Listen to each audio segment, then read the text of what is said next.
Today's topic, 7 contract topics that every physician must review. We are going to walk through everything from your obligations to the compensation part to that non-compete thing to some of the fun things that we call fringe benefits and a few other very important topics and all the other cool technical jargon that comes with any type of contract review. So stay tuned. Those are all coming up next.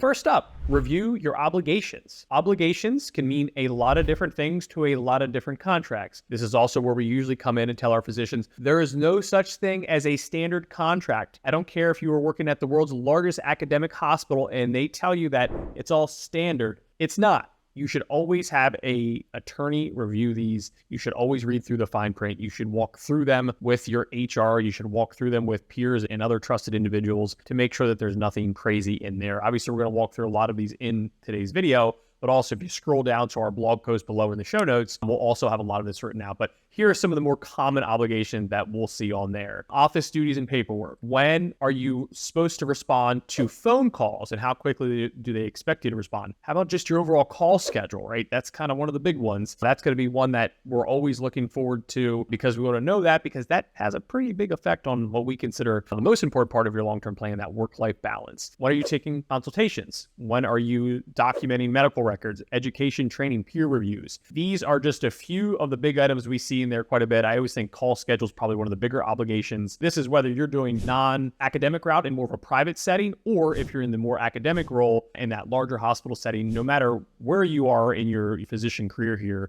or wherever you're going to end up, I should say, for your next role, you need to be reviewing these contracts. I always say the first contract is your most important because it sets the bar, but every contract after that is equally, if not even more important. So first thing you're looking for in your contract is just knowing your obligations. Understanding the compensation in your contract. It's not as straightforward as here is your salary. Physician pay is complicated. It has a lot of moving parts. What type of pay are even in there before you start your role, right?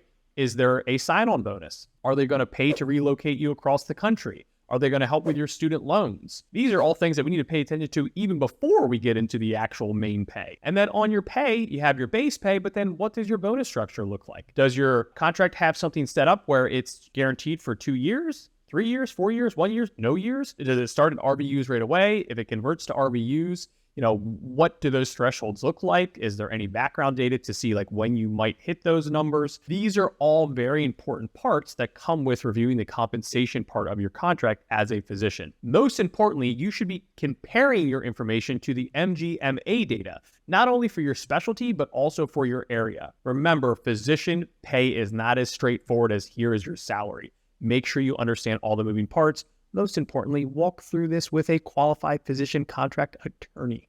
Next up, your contract term. Probably the most straightforward part of your contract is just what duration are you signing up for in this initial contract? Is it a 1-year contract? Is it a 2-year contract? Is it a 3-year contract? The one thing that we are usually keeping an eye on here is just you don't want to get locked in too long, too early, right? One, what if you just don't like the practice and you're still locked in for another 5 years? But two, the other thing that's important is, what if you come in and your production ends up being really high? What if just overall inflation really kicks up? $250,000 today versus 5 years from now is probably not the same $250,000 just because of inflation. So contract term is an important one. Make sure that you understand that term length. And if you need to negotiate that at all, and this is something that's probably one of the more straightforward ones to walk through, but know your contract term.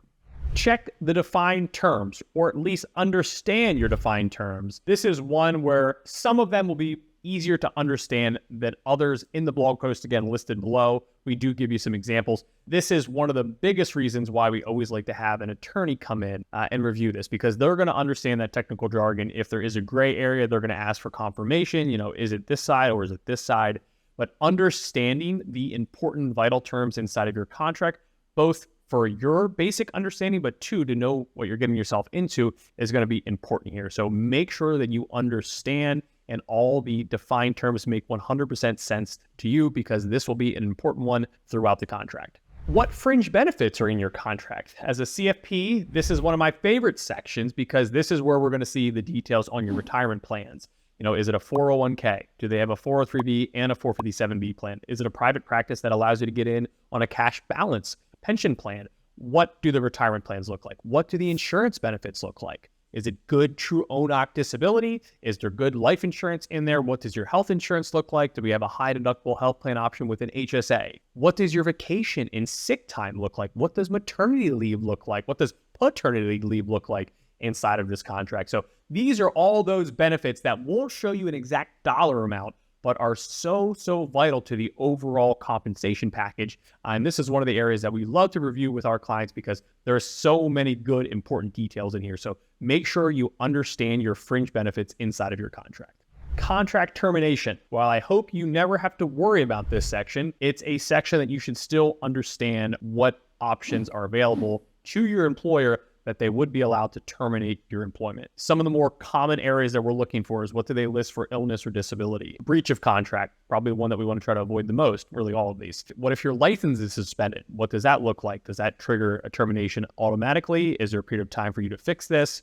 Professional misconduct. Some states, they don't even need a reason, right? You can just essentially have them terminate you. So this is one section, again, that I hope you never have to worry about. I hope you never have to read the fine print, but you should read the fine print at least once with your attorney so you do understand what are the ways or reasons that your current employer could terminate your current contract. The non-compete, the rule in your contract that says you have to uproot your entire family and move 100 miles away before you can ever practice medicine again. While I am not a fan of non-competes, if you could not get that from my initial tone there, you do need to understand if they are listed in your contract. Hopefully these will become a thing of the past, but as we sit here today, they are still relevant and you need to understand how they work. You need to understand the parameters, the mileage, the hospital systems, the states, you name it, you need to understand this section maybe more than any other section in there, because if you ever need to walk through this, it's going to be vital because it is one of those ones where they can put in some extremely harsh rules that are 100% in favor of the hospital. Because heaven forbid we have a hospital that wants to pay its employees properly and treat them fairly so that they don't have a reason to leave. So make sure you understand your non-compete. Make sure you're walking through this with your attorney. And there you have it, 7 contract topics that every physician must review. If you take one thing away from this video, it is this, I hope. Please have a contract attorney review your contract. In particular, someone who is good with physician contracts, because the fine print on a physician contract is extremely important. We covered just 7 high-level items here, but it gets a lot more detail than even what we covered here. So please have a contract attorney review your contract. As always, thanks for hanging out with me here for a bit. If you have not subscribed to the channel, please subscribe now. And if you click on the little bell icon, you'll get a notification every time we put out a new video. Thank you for hanging out with me, and I'll catch you on the next video.